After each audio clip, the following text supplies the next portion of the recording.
अस्सलामुअलैकुम। आज मैं आप लोगों के साथ कश्मीरी फिरनी ये बहुत ही सिंपल, इजी और डिलीशियस रेसिपी शेयर कर रही हूँ।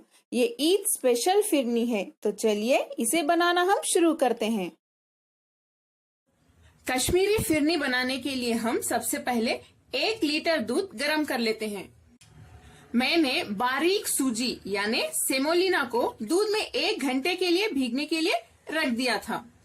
हमारा दूध गर्म हो चुका है। अब मैं इसे दूध में डाल देती हूँ।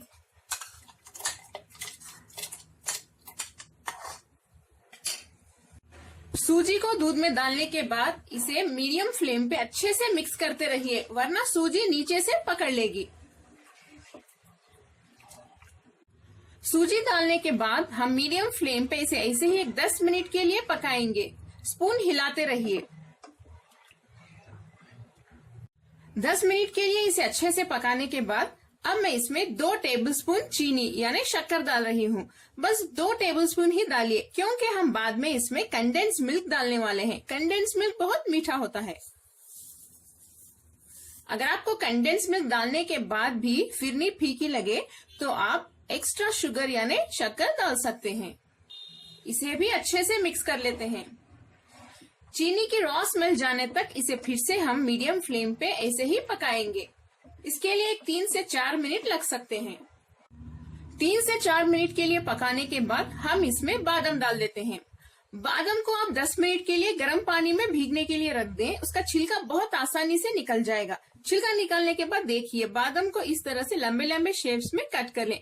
यहाँ मैंने 20 से 25 बादाम लिए हैं। आप चाहें तो थोड़े बादाम कम भी ले सकते हैं या बादाम की क्वांटिटी बढ़ा सकते हैं। अगर आपको बादाम ज्यादा पसंद हो तो इसे डाल देते हैं। नेक्स्ट हमें चाहिए 20 से 25 काजू। काजू को भी देखिए इस तरह से कट करके डाल दें। थोड़े से बड़े साइज में कट कर लें। इसे भी हम मिक्स कर लेते हैं। फिर से फ्लेम को मीडियम पे ही रखिए। नेक्स्ट हम इसमें डालेंगे 3/4 टीस्पून इलायची पाउडर। इसे भी मिक्स कर लेते हैं। नेक्स्ट हम इसमें डालेंगे जाफरान। 3 से 4 चुटकी जाफरान डाल दें। इसे डालने से इसमें बहुत अच्छा कलर आएगा और अच्छा एरोमा भी आ जाएगा। देखिए अभी से कितना अच्छा कलर दे रहा है हमारे फिरनी को। इसे भी मिक्स कर लेते हैं। आखिर में हम इसमें 300 ग्राम कंडेंस्ड मिल्क डाल देते हैं।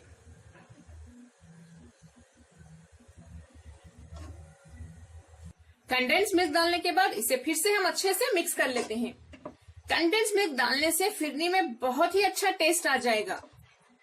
कंडेंस्ड मिल्क डालने की वजह से हमें ज्यादा मेहनत भी नहीं करनी पड़ेगी, जैसे कि दूध को पकाना, इसे गाढ़ा करना।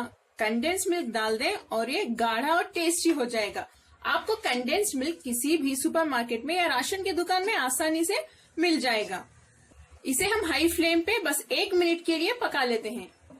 इसे आप इस वक्त चख के देखिए। अगर आपको चीनी कम लगे तो आप थोड़ी सी चीनी अब भी डाल सकते हैं, लेकिन उसे डालने के बाद थोड़ा फिर से पकाइए। 1 मिनट हाई फ्लेम पे पकाने के बाद अब मैं फ्लेम को 5 मिनट के लिए लो पे रख देती हूँ, यानी इसे हम 5 मिनट के लिए पकाएंगे।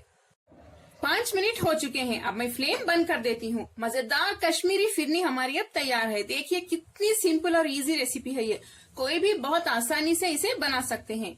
मैंने हैदराबादी शाही शीर खुरमा की रेसिपी भी ऑलरेडी अपलोड कर दी है। आप लोग उसे भी जरूर देखिए। आपको उसका लिंक मेरे डिस्क्रिप्शन बॉक्स में या इस वीडियो के आखिर में मिल जाएगा। और जल्द ही मैं यानी शायद इंशाल्लाह कल हैदराबादी डबल का मीठा भी शेयर करने वाली हूँ। अगर आपको मेरी रेसिपी पसंद आई तो प्लीज मेरे चैनल को सब्सक्राइब करें और बेल आइकॉन भी प्रेस कर दें।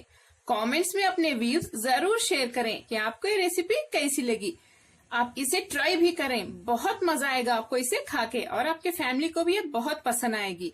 मेरे वीडियो को लाइक करें और शेयर करना ना भूलें। अस्सलामुअलैकुम।